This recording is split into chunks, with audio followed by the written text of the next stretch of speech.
Anime के पागल दीवानों, आज हम इंस्पेक्टर को एक्सप्लेन करेंगे जिसमें आपको mystery, romance, super natural thriller देखने को मिलेगा। तो चलिए एपिसोड को स्टार्ट करते हैं। एपिसोड 1 की स्टार्टिंग में हम देखते हैं कि हमारी मेन फीमेल लीड कोतो को बेहोश पड़ी होती है। तभी किसी की आवाज़ आती है जिससे कोतो उठ जाती है और वो बोलता है कि प्लीज़ हमारी गॉड ऑफ विजडम बन जाओ। फिर नेक्स्ट सीन में कोतो बेंच पर बैठी होती है, तभी नीचे से कोई उसका ड्रेस खींचता है तो कोतो बोलती है शायद टाइम हो गया है। ये बोलकर वो हमारे मेन लीड कूरो के पास जाती है और हेलो बोलती है। तो कूरो बोलता है कि तुम कौन हो। तो कोतो बोलता है कि तुम्हें उसका फेस याद नहीं है जिसने तुम्हारी जान बचाई थी। तो कूरो बोलता है कि मुझे बस इतना याद है कि मैं पिछले 10 सालों से किसी खतरे में नहीं पड़ा था। तो कोतो उसे याद दिलाती है कि हम 2 साल पहले मिले थे इसी हॉस्पिटल में जब तुम गिरने वाले थे और मैंने तुम्हें बचाया था और मैंने तुम्हें कहा था कि जान बचाने के बदले में बस इतना चाहती हूँ कि तुम मुझे याद रखो। तो कूरो बोलता है कि ठीक है, मैं तुम्हें याद रखूंगा, जिससे कोतो को बहुत अच्छा लगता है और उसे पहली नज़र में कूरो से लव हो जाता है। फिर प्रेजेंट में कूरो बोलता है कि हाँ मुझे याद आ गया, माफ़ करना, मैं लड़कियों के चेहरे याद नहीं रखता हूँ और याद रखूंगा तो सकी सेन गुस्सा हो जाएगी। ये सुनकर कोतो गुस्सा होकर अपना इंट्रोडक्शन देती है कि मेरा नाम कोतोको है और मैं 17 इयर्स की हूँ। तो कूरो बोलता है कि मैं इसे अगली बार याद रखूंगा। तो कोतो बोलती है कि मुझे पता है कि तुम्हारा और सकी सेन का ब्रेकअप हो गया है। तो कूरो बोलता है कि तुम्हें ये कैसे पता। फिर हमें वही हॉस्पिटल वाली सीन को दिखाया जाता है कि जब कूरो कोतो से बात कर रहा था तब उसकी गर्लफ्रेंड सकी सेन वहां आती है और कोतो को थैंक्स बोलकर कूरो को ले जाती है। तो कोतो मन में सोचती है कि ये कौन है, क्या ये उसकी कोई रिश्तेदार है या फिर उसकी छोटी बहन है। तभी सकी सेन कूरो का हाथ पकड़ती है जिससे कोतो को बहुत जेलस फील होता है। फिर कोतो हॉस्पिटल्स के नर्स से कूरो के बारे में पूछती है तो नर्स बोलती है कि वो यहाँ अपने कजन से मिलने आता है जो बहुत टाइम से हॉस्पिटलाइज है। तो कोतो बोलती है कि क्या उसकी कजन एक लंबी लड़की है। तो दूसरी नर्स बोलती है कि वो उसकी गर्लफ्रेंड है और वो उसे 1 साल बड़ी है और वो एक दूसरे को हाई स्कूल के टाइम से डेट कर रहे हैं और वो जल्दी ही शादी कर लेंगे, जिससे कोतो को बहुत जेलस फील होने लगता है। फिर 2 साल बाद कोतो परेशान होकर बैठी होती है और देखती है कि कूरो आज अकेला बैठा हुआ है, इसलिए वो उन नर्स से पूछती है। तो वो बोलती है कि कूरो अपनी गर्लफ्रेंड से फरवरी से बात करना बंद कर दिया है। फिर प्रेजेंट में कूरो बोलता है कि यह नर्स सबकी पर्सनल इंफॉर्मेशन सबको देती है। तो कोतो बोलती है कि उन्होंने कहा कि वो किसी की पर्सनल इंफॉर्मेशन सीक्रेट नहीं रखती हैं, लेकिन उन्होंने मुझे कभी नहीं बताया कि तुम्हारा कजन कौन है और वो हॉस्पिटलाइज क्यों है। लेकिन कूरो ये बात कोतो को नहीं बताता है कि तुम्हें ये नहीं जानना चाहिए। तो कोतो बोलती है कि तुम्हारा ब्रेकअप हो गया है और तुम अब सिंगल हो, तो क्या तुमने एक नई शुरुआत करने का सोचा है। तो कूरो बोलता है कि तुम सीधे पॉइंट पर आओ। तो कोतो बोलती है कि क्या तुमने मेरे साथ डेट और शादी करने का सोचा है। तो कूरो बोलता है कि तुम बहुत ज़्यादा डायरेक्ट हो और तुम कितनी जिद्दी हो जो 2 साल तक मेरा ब्रेकअप होने का वेट कर रही है, लेकिन मुझे नहीं लगता कि मैं एक मिडिल स्कूलर के साथ लीगली डेट कर सकता हूँ। ये सुनकर कोतो गुस्से में बोलती है कि मैंने बताया तो था कि मैं 17 इयर्स की हूँ और मैं हाई स्कूल में हूँ, तुम्हारी याददाश्त से ये टीन का डिब्बा। ये सुनकर कूरो हंसने लगता है कि मुझे बहुत टाइम तक इतना अच्छा नहीं लगा था, लेकिन मुझे नहीं लगता कि मैं किसी नए को डेट कर पाऊंगा। तो ब्रेकअप का रीजन पूछती है। तो कूरो रीजन बताता है कि हम दोनों क्योतो में ट्रिप पर गए थे और रात को रिवर के सामने टहल रहे थे, तभी पानी से एक कापा हमें दिखा और वो बहुत डेंजरस था। तो कोतो बोलती है लेकिन कापा तो बहुत अच्छे होते हैं। तो कूरो बोलता है लेकिन हमने जिसे देखा वो ऐसा था मानो कि वो तुम्हें घसीट कर पानी में ले जाकर तुम्हारी बॉडी से सारा खून चूस लेगा। और अगले दिन पुलिस को सच में नदी के पास एक लाश मिली और उसकी मौत की वजह अभी तक सामने नहीं आई है।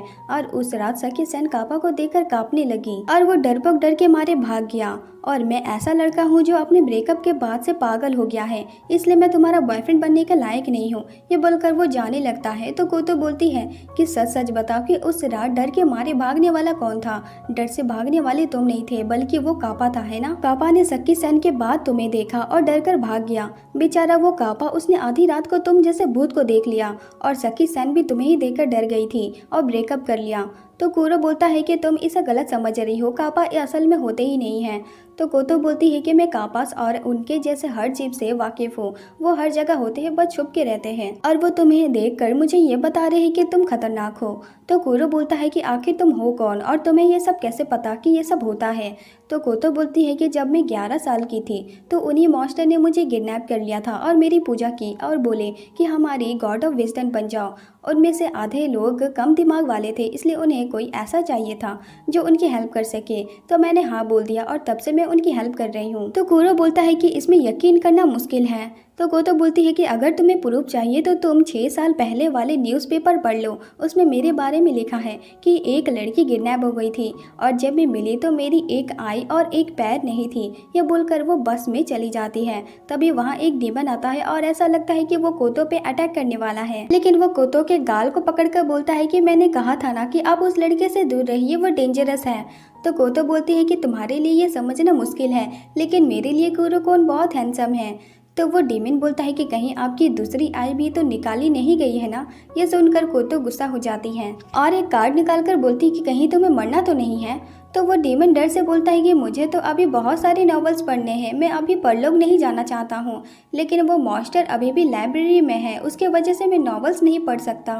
तो कोतो बोलती है कि मैं उसे कल देख लूंगी, अगर कुरो-कोन मेरी हेल्प करेगा तो ये इतना मुश्किल नहीं होगा। फिर नेक्स्ट सीन में हमें पास्ट का सीन दिखाया जाता है जहाँ कोतो बेंच पर सो रही होती है। तभी वहाँ 2 आदमी आकर कोतो को हॉस्पिटल ले जाते हैं और डॉक्टर देखते हैं कि कोतो की एक आई और एक पैर नहीं है।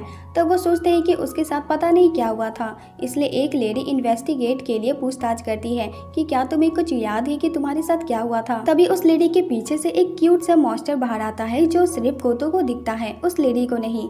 और ये देखकर कोतो हैरान हो जाती है क्योंकि उसे अब तक लग रहा था कि वो बस सपना देख रही थी, लेकिन उस मॉन्स्टर को देखने के बाद वो खुश हो जाती है कि उसके साथ जो हुआ वो रियल था, इसलिए वो उस लेडी को कुछ नहीं बताती है कि उसके साथ क्या हुआ था। फिर नेक्स्ट सीन में कुरो कोतो के बारे में न्यूज़पेपर में पढ़ रहा होता है। फिर वो बाहर आता है और वहाँ कोतो भी होती है और वो बोलती है कि तुम्हारी रिसर्च पूरी हो गई।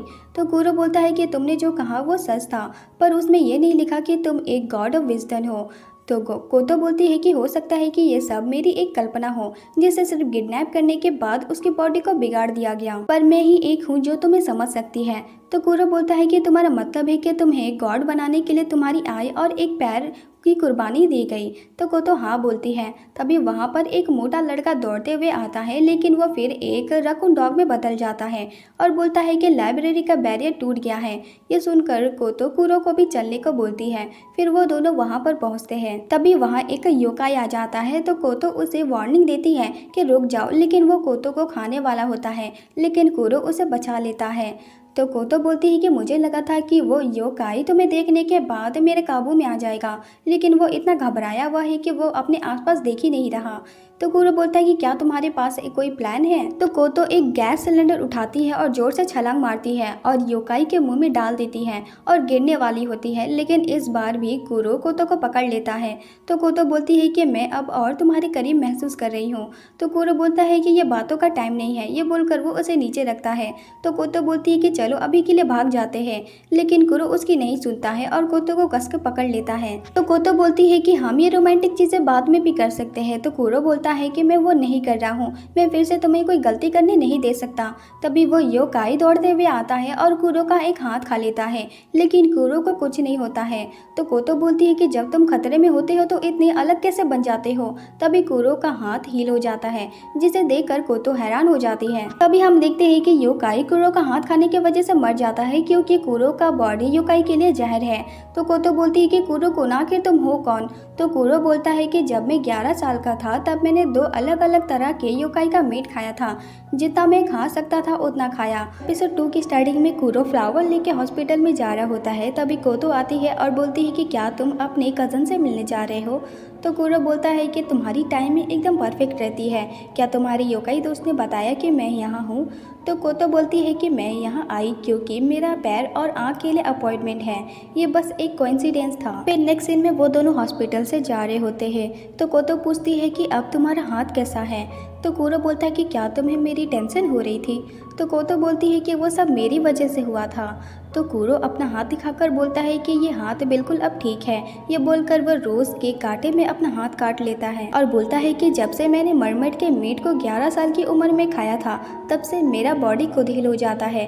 तो कोतो बोलती है कि ऐसा कहा जाता है जो मरमेड के मीट को खाते हैं वो अमर हो जाते हैं और हमेशा से उसी उम्र के रहते हैं, लेकिन तुम किसी भी एंगल से 11 साल के नहीं लगते हो। तो कोरो बोलता है कि मेरे ख्याल से ये उस दूसरे योकाई की वजह से है जिसका मीट मैंने मरमेड के मीट के साथ खाया था, उसने उसके असर को बेकार कर दिया होगा।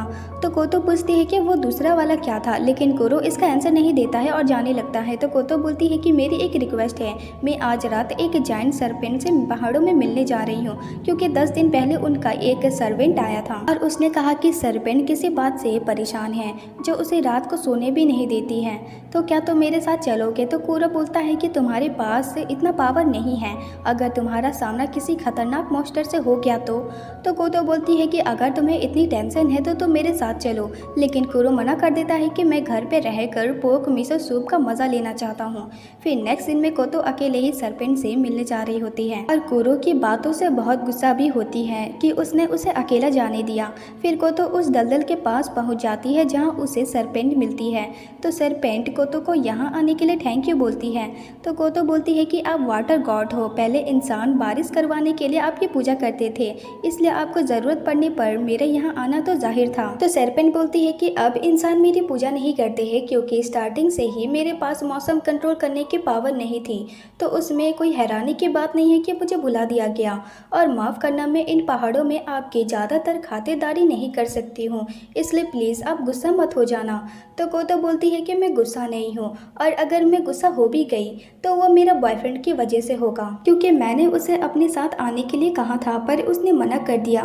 फिर हम देखते हैं कि कोतो सरपेंट से मिलने से पहले कुरो के पास वापस गई थी और उसे एक बुक दिखाती है, तभी उसे सूप की स्मेल आती है, तो वो घर के अंदर आ जाती है। तो कुरो बोलता है कि किसी के घर के अंदर ऐसे ही नहीं चले आते हैं और तुम पहाड़ों में ऐसे कपड़े पहन कर जाओगी, जिससे कोतो खुश होकर कुरो को अपना ड्रेस दिखाती है, पर कुरो कोतो को जबरदस्ती अपना जैकेट पहना देता है और कोतो पे कीड़े दूर करने वाला स्प्रे करता है, जिससे कोतो घर से बाहर निकल जाती है और कुरो पे गुस्सा करती है। लेकिन कुरो कोतो को थर्मस में सूप और राइस बोल देता है और सीरो को अपने साथ पकड़ कर रख लेता है। फिर कोतो उस सरपेंट को ये भी बताती है कि मैंने कुरो से कहा था कि मैं एक जायंट सरपेंट से मिलने जा रही हूँ जो इंसानों को खाता है, लेकिन वो फिर भी नहीं आया। ये सुनकर सरपेंट बोलती है कि बिल्कुल नहीं, मैंने सपने में भी आपको खाने के बारे में नहीं सोचा था माय लेडी, और इंसानों के कपड़े की वजह से उसको खाना मुश्किल होता है। तो कोतो बोलती है कि तुमने सच में पहले किसी इंसान को खाया है। तो सरपेंट बोलती है कि मैं ये तो नहीं कहूँगी कि मैंने नहीं खाया है, लेकिन इंसानों का टेस्ट अच्छा नहीं होता है, इसलिए अब मैं उन्हें नज़रअंदाज करती हूँ। वैसे आप इस थर्मस में अपना सूप लेकर आई है, तो क्या आपके बॉयफ्रेंड को भी अपना थर्मस लेकर खाना नहीं चाहिए था। ये सुनकर कोतो कंफ्यूज हो जाती है कि ये क्या बोल रही है। तो सरपेंट बोलती है कि मेरा मतलब उसके पास शायद दूसरा थर्मस नहीं होगा। तभी वहाँ कुरो भी आ जाता है और हमें पता चलता है कि कुरो ने सीरो को अपने पास इसलिए रख लिया था ताकि वह बाद में कोतो को ढूंढ सके। और वहीं कोतो सरपेंट को बोलती है कि अब दलदल में मिली लाश को लेकर टेंशन में थी ना। तो सरपेंट बोलती है कि मैं समझ नहीं पाई कि वह लड़की मेरे दलदल में उस लाश को लेकर ठिकाने लगाने क्यों आई थी। मैं इस बात को अच्छे से समझना चाहती हूँ, तभी मुझे शांति मिलेगी। तो कोतो बोलती है कि करीब 2 मंथ पहले अप्रैल 23 को 2 हाइकर जो पहाड़ पर सब्जियां लेने आए थे, उन्हें दलदल में एक लाश मिलती है। क्योंकि उसके चेस्ट में तेज चाकू मारा गया था, इसलिए उसकी मौत को एक मर्डर कहा गया। हालांकि उसके बॉडी में उसका कोई मोबाइल फोन या आईडी नहीं मिला, लेकिन फिर भी कुछ दिनों बाद पुलिस ने उसकी आईडी ढूंढ निकाली। उसका नाम योशिहारा हीरो था, जो एक बड़ी कंस्ट्रक्शन फर्म के लिए काम करता था। फिर कुछ दिनों बाद एक 30 साल की औरत को सस्पेक्ट मानकर अरेस्ट कर लिया गया, जिसका नाम तनियो था। उसने पुलिस के सामने अपना क्राइम कबूल किया है, लेकिन फिर भी काफ़ी क्वेश्चंस के आंसर मिलना बाकी है, जिस पे वो अभी भी काम कर रहे हैं। और ये केस जितना जल्दी ओपन हुआ उतना जल्दी बंद हो गया। मेरा मानना है कि उसने बॉडी को छुपाने के लिए दलदल में फेंक दिया था। तो सरपेंट बोलती है कि वो बॉडी छुपाने के लिए नहीं फेंकी गई थी, मैंने उसे वो बॉडी फेंकते टाइम देखा था। उस लेडी ने बॉडी पे कोई वजन नहीं रखा था, जिससे बॉडी पानी में डूब जाती है, लेकिन बॉडी ऊपर आ गई और उसे जल्दी ढूंढ लिया गया। और उस टाइम मैंने उस लेडी को साफ साफ कहते हुए सुना था, उसने कहा था कि उम्मीद है कि वो तुम्हें जल्दी ढूंढ ले, और यही चीज़ मुझे समझ नहीं आ रहा है। तो कोतो बोलती है कि एक लेडी के लिए आधी रात में व्हीलबैरो से बॉडी को पहाड़ में लाना काफ़ी मुश्किल हुआ होगा और पुलिस को इस बात पर शक था। इसलिए उन्होंने उससे पूछा कि तुमने इस बॉडी को उस पहाड़ तक लाने में तकलीफ क्यों उठाई। और तब तनियो ने कहा कि उस दलदल में एक सरपेंट रहता है जो लोगों को खाता है, इसलिए मैंने उसे फेंका ताकि वो उसे खा ले। यह बयान काफ़ी बेमतलब का था, इसलिए इसे न्यूज़पेपर में छाप दिया गया। फिर वो बोलती है कि तनियो की फैमिली ठीक इसी पहाड़ के ऊपर रहती है। हो सकता है कि उसने बचपन में इंसान खाने वाले सरपेंट के बारे में सुना होगा, इसलिए वो बॉडी को यहाँ लेकर आई ताकि आप उसे खा ले। तो सरपेंट बोलती है तो फिर उसने जो कहा उसका क्या। तो कोतो बोलती है कि उसका मतलब था कि अब बस उम्मीद है कि कोई उसे ढूंढ ले। तो सरपेंट बोलती है कि अगर मुझे बॉडी मिल भी जाती तो इसकी कोई गारंटी नहीं होती कि मैं उसे खा लेती, क्योंकि अगर वो सच में बॉडी को ठिकाने लगाना चाहती तो वो ऐसा कहती कि उम्मीद है कि वो जल्दी से तुम्हें खा ले। और इसे एक और क्वेश्चन खड़ा होता है कि उसने झूठा बयान क्यों दिया। तो कोतो बोलती है कि ऐसा इसलिए हो सकता है कि वो बॉडी को दलदल में फेंकने की असली वजह को छुपा सके।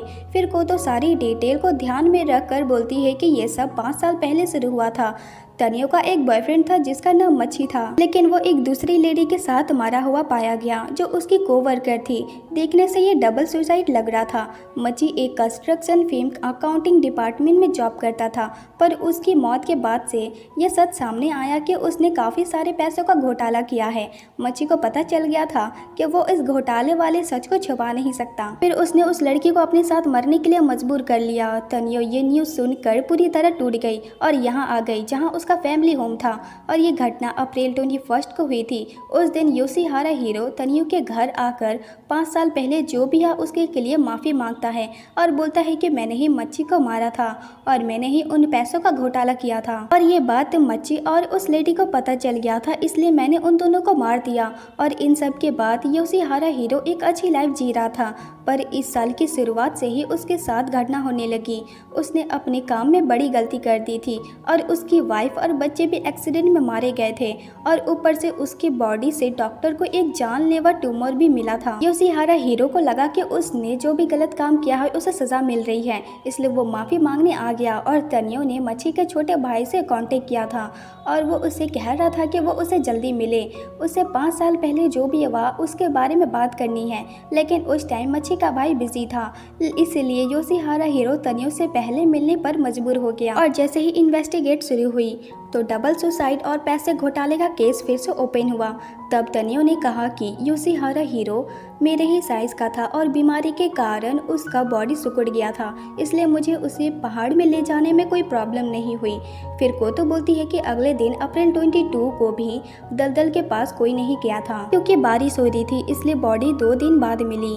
और तनियो को लगा कि सरपेंट वॉलेट और आईडी नहीं खाएगा, इसलिए तनियो ने आईडी को अपने घर में ही जला दिया और चाकू को दलदल में बॉडी के साथ फेंक दिया।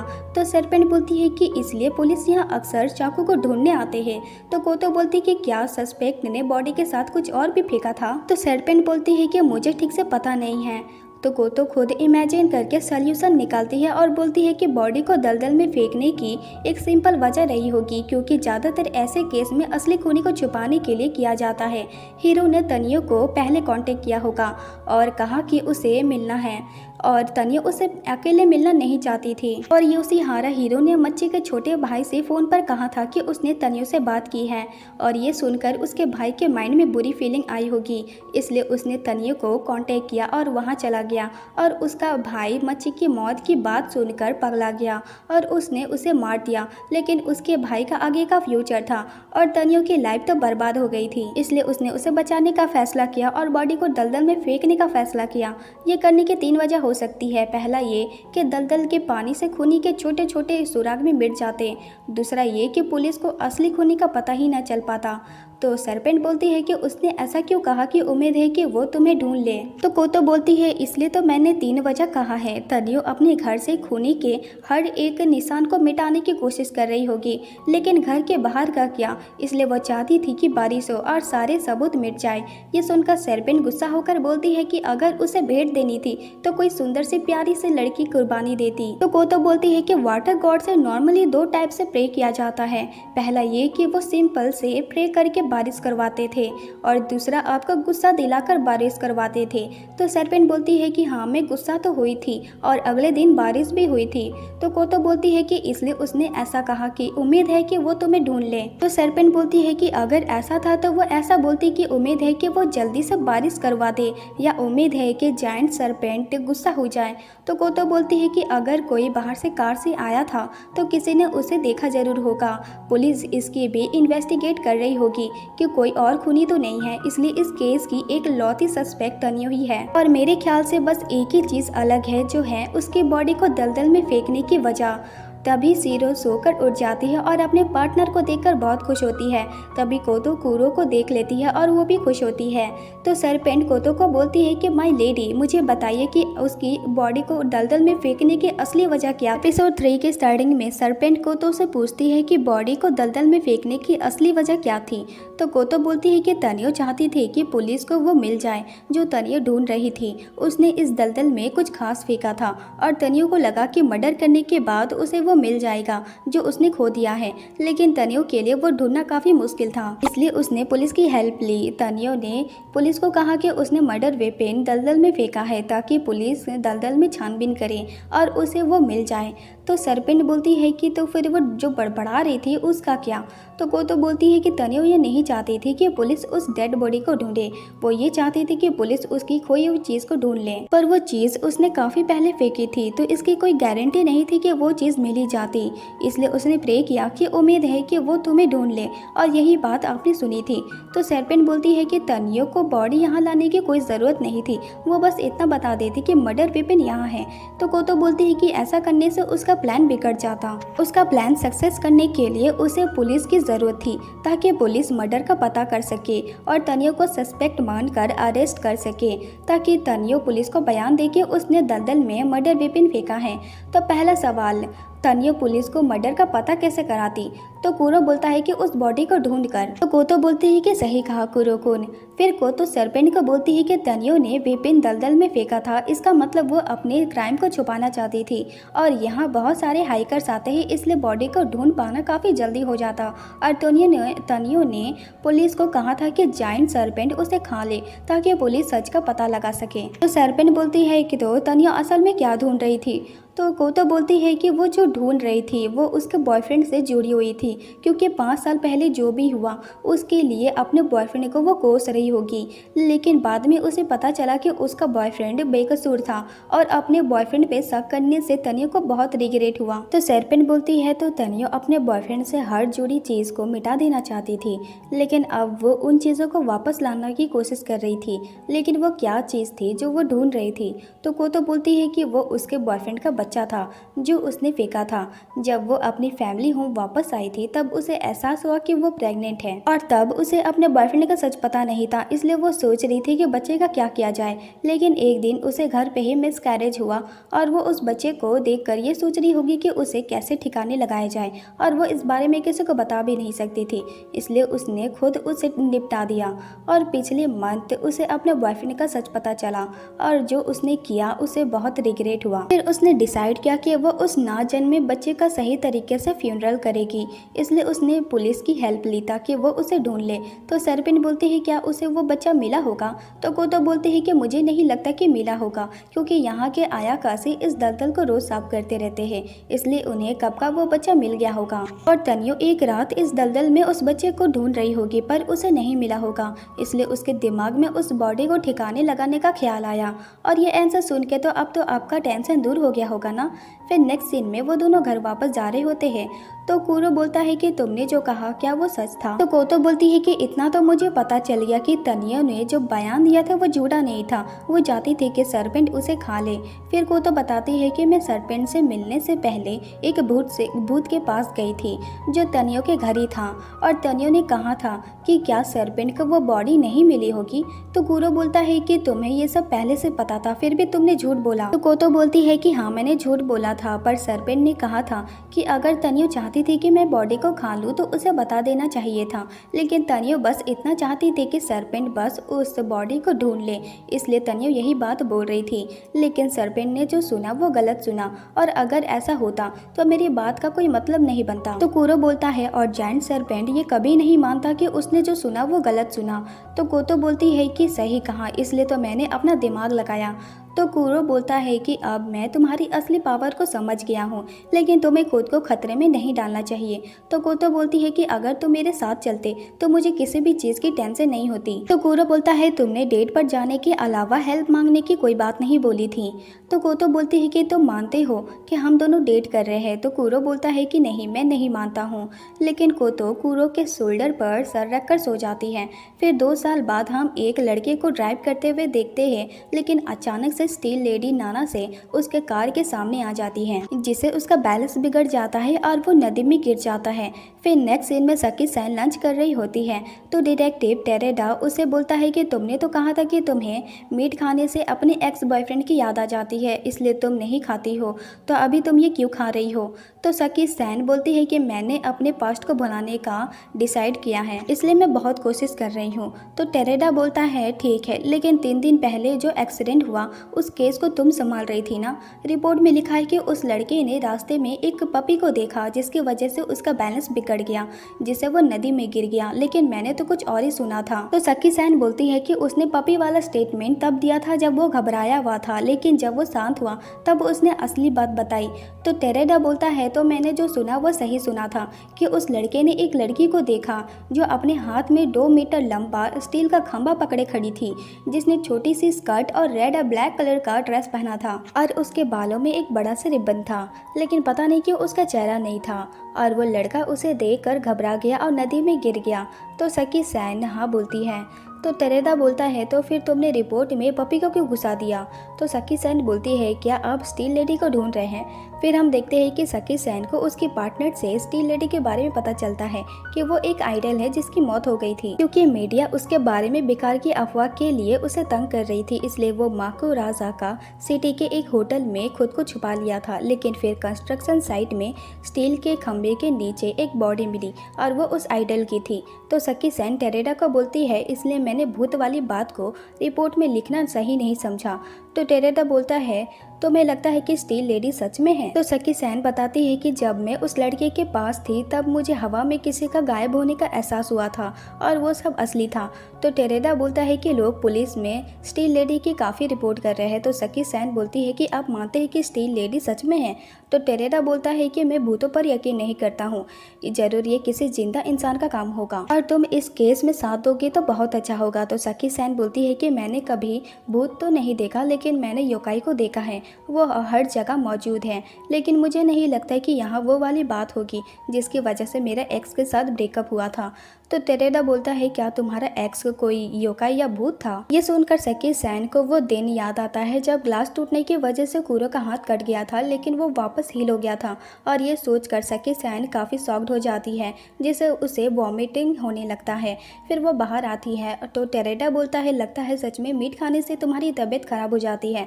तो सकी सैन बोलती है कि ऐसे जीव सच में होते हैं, इसलिए प्लीज़ अलर्ट रहना। तो टेरेडा ठीक है बोलकर चला जाता है। फिर नेक्स्ट सीन में सकी सैन घर जा रही होती है, तभी कोतो सामने से लड़खड़ाते हुए आती है और सकी सैन के ऊपर गिर जाती है। तो सकी सैन बोलती है कि क्या तुम ठीक हो। तो कोतो बोलती है कि ये वर्जिनिटी तोड़ने के सामने तो कुछ भी नहीं है।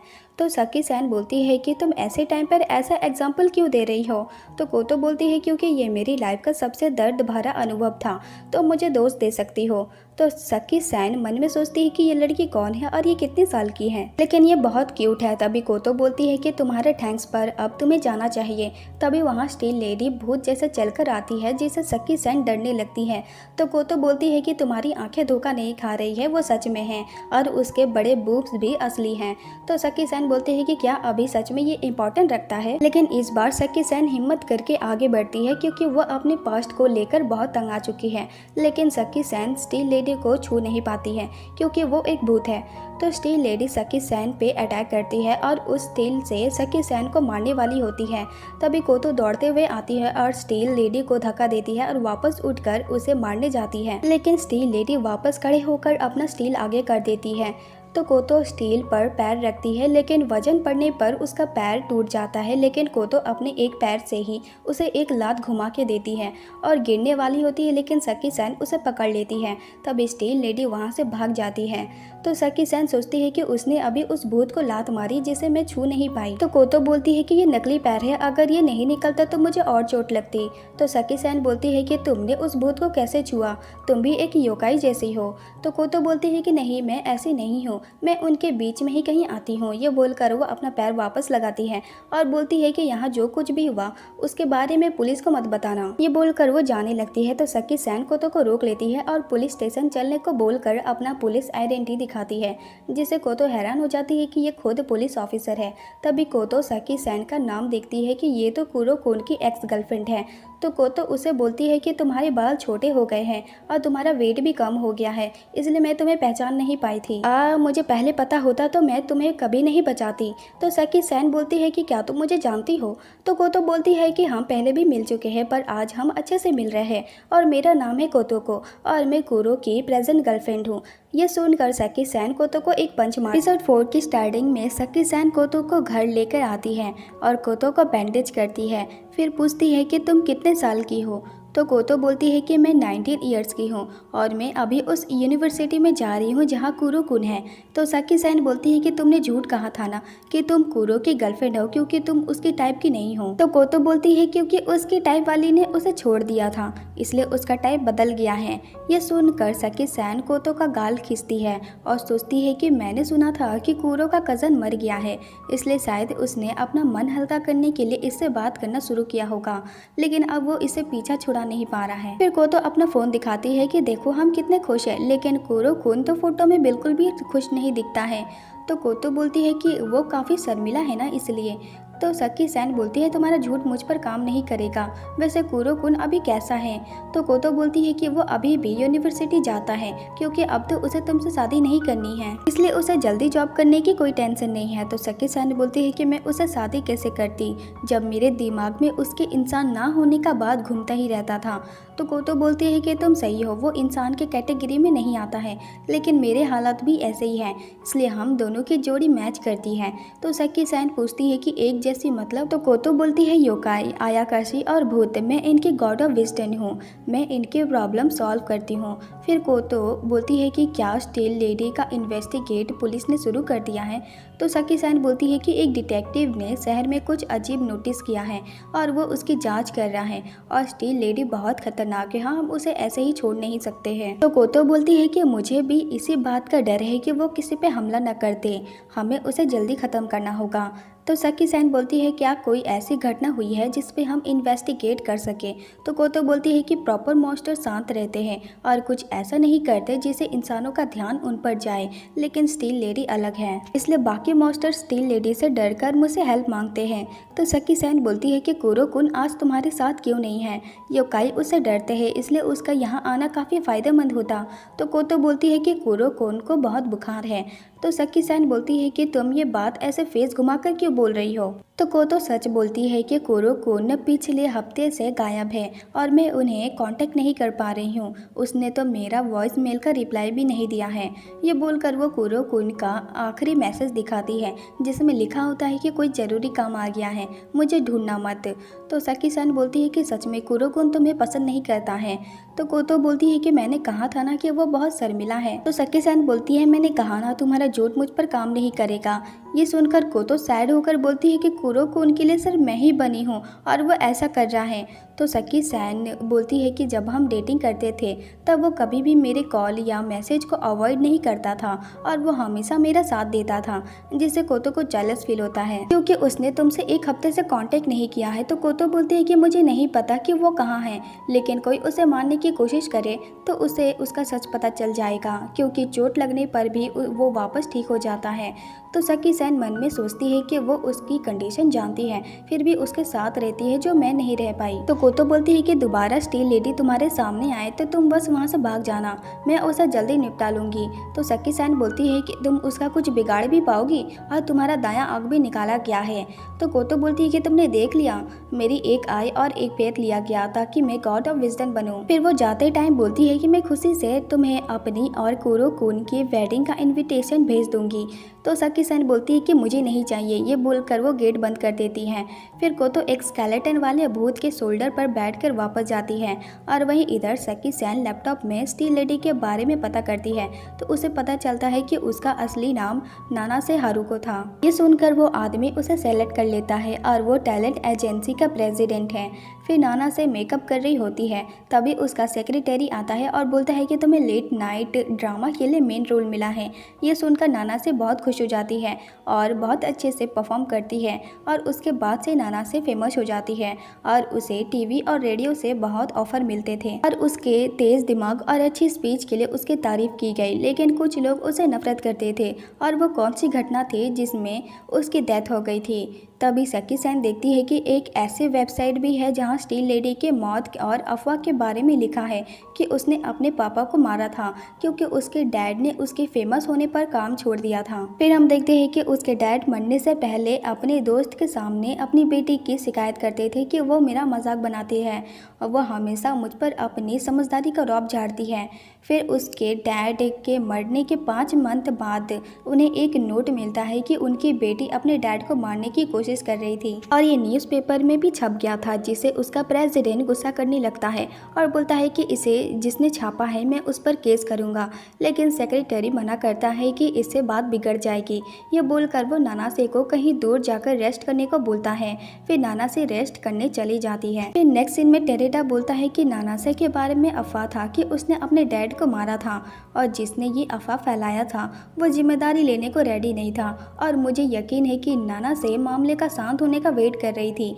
शायद इसलिए वो एक बदला लेने वाली भूत बनकर आई है ताकि वो उनसे बदला ले सके जिसने उस पर कीचड़ उछाला था। लेकिन जैसे स्टील लेडी का हुलिया बताया गया है मुझे तो वो आर्टिफिशियल लगती है क्योंकि एक लड़की का ऐसा ड्रेस पहनकर मरना काफ़ी अजीब लगता है और अगर वो बदला लेने आई थी तो उसे उस सोसाइटी पर हमला करना चाहिए था। लेकिन वो मासूमों को भी मारती है जिसका मतलब कुछ और राज भी दफन है जो नानासे के मर्जी के बिना किए गए हो। लेकिन हमें ये भी पता करना होगा कि नानासे का एक्सीडेंट हुआ था या मर्डर। ये बोलकर वो इन्वेस्टिगेटिंग पेपर देता है कि बाद में मुझे जरूरी बात समझा देना। और वहीं दूसरी तरफ कोतो भी नानासे के बारे में पता कर रही होती है और सोचती है कि मैं भूतों से बात कर पाती हूँ, चाहे उनका फेस ना भी हो तो भी बात कर लेती हूँ। लेकिन स्टील लेडी को देखने से मुझे कुछ भी महसूस नहीं हुआ और उसने मेरी आवाज़ का जवाब भी नहीं दिया और गहरी नफरत, बदला लेने की चाह और बुरे ख्याल मुझे ये भी महसूस नहीं हुआ। वो बस ऐसी थी जैसे कोई पपेट हो। लेकिन कोतो के लिए इतनी इन्फॉर्मेशन काफ़ी नहीं होती है। तभी उसे वही वेबसाइट दिखता है तो कोतो सोचती है कि ये तो बिल्कुल स्टील लेडी जैसा बनाया गया है। ऐसा लगता है कि इस ड्राइंग को उसने बनाया था जिसने स्टील लेडी को पूरा सामने से देखा है। नहीं, ये उसका उल्टा हो सकता है। अगर ऐसी बात है तो उसे हराना मुश्किल होने वाला है। लेकिन कोतो को और इन्फॉर्मेशन चाहिए होता है, इसलिए वो परेशान होती है कि उसे सकी सेन से इन्फॉर्मेशन लेनी होगी। और वहीं दूसरी तरफ सकी सेन उस इन्वेस्टिगेट पेपर को देख रही होती है कि नानासे करीन की बॉडी जनवरी 30 को मिली थी और उसे सबसे पहले एक बूढ़े आदमी ने देखा था जो कंस्ट्रक्शन साइट के पास रहता था। और उस आदमी ने कहा कि बॉडी मिलने से पहले मुझे उस रात कुछ स्टील के खंभे गिरने की आवाज़ आई थी। उस दिन काफ़ी बारिश हो रही थी, इसलिए मुझे लगा कि बारिश की वजह से कुछ गिर गया होगा और मैं अगली सुबह चेक करने गया और देखा कि स्टील के नीचे एक बॉडी थी। फिर इन्वेस्टिगेट शुरू हुई और देखा गया कि स्टील गिरने की वजह से उसका चेहरा पहचान में नहीं आ रहा था, लेकिन उसका फ़ोन और यूनिवर्सिटी आईडी मिली जिसे ये मान लिया गया कि ये बॉडी नानासे करीन की है और इस केस को एक्सीडेंट का नाम दिया गया। लेकिन एक बात मुझे चुभ रही है कि नानासे करीन की एक बड़ी बहन है और उसने जो स्टेटमेंट दिया। तभी कोई विंडो नॉक करता है जिसे सकी सेन बहुत डर जाती है क्योंकि उसे लग रहा था कि स्टील लेडी आई है। लेकिन वो हिम्मत करके देखती है कि यहाँ एक योकाई है जिसे वो और डर जाती है। तो वो योकाई अंदर आके बोलता है कि आपको डराने के लिए माफ़ कर दीजिए, पर माई लेडी आपसे स्टील लेडी के बारे में इंफॉर्मेशन लेना चाहती है, इसलिए उन्होंने मुझे यहाँ भेजा है और अगर आप हेल्प नहीं करेगी तो मेरे जैसे बहुत सारे योकाई आपसे हर रात भीख मांगने आएंगे हेल्प की। ये सुनकर सकी सेन मान जाती है और वहीं दूसरी तरफ कोतो रेस्टोरेंट में नूडल्स का मजा ले रही होती है। तभी एक लड़का का भूत वहाँ आता है और बोलता है कि बस स्टॉप में स्टील लेडी को देखा गया है। तो गोतो उसे बोलते हैं कि जब सक्की सैन यहाँ आए तो मेरा वेट करने के लिए बोलना, या फिर उस जगह पर आए जहाँ पर स्टील लेडी है। और सक्की सैन को बच्चे बहुत पसंद हैं, इसलिए अगर तुम उसकी बूटी या बुब्स को छू भी लेते हो तो भी उसे कोई प्रॉब्लम नहीं होगा। ये बोलकर वो उसके फेस पर ब्लड फैला देती है ताकि सक्की सैन उसे देखकर डर जाए। ये बोलकर वो जाने लगती है और बहुत खुश होती है कि उसका रिएक्शन देखने के लिए वेट नहीं हो रहा है। फिर वो देखती है कि ब्रिज के नीचे स्टील लेडी किसी पे अटैक कर रही है, इसलिए वो जल्दी से जाती है उसकी हेल्प करने के लिए। लेकिन वो देखती है कि वो लड़का कुरो-कुन है जो स्टील लेडी से फाइट कर रहा है। और यही एपिसोड 4 खत्म हो जाता है। फिर मिलते हैं नेक्स्ट एपिसोड में, तब तक के लिए सायोनारा।